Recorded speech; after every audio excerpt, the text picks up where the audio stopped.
Bu qizning yuziga bitta qaranglar.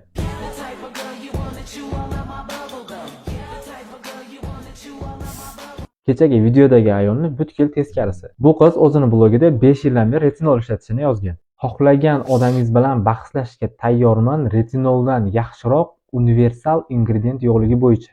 Chunki retinol bir vaqtning o'zida aknelarga ham, dog'larga ham, ajinlarga ham, hattoki ugridan qo'ygan chandiqlarga ham ishlab beradi. Lekin retinol hozirgi paytda trendda bo'lgani uchun hamma kosmetika sotuvchilari uni narxini sun'iy ko'tarib olishgan.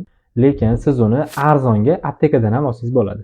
Krem nomi Diferin, ba'zi hollarda gel variantida ham bo'lishi mumkin. Uni tarkibida faol adapalin bor, u ham retinolning bir turi hisoblanadi.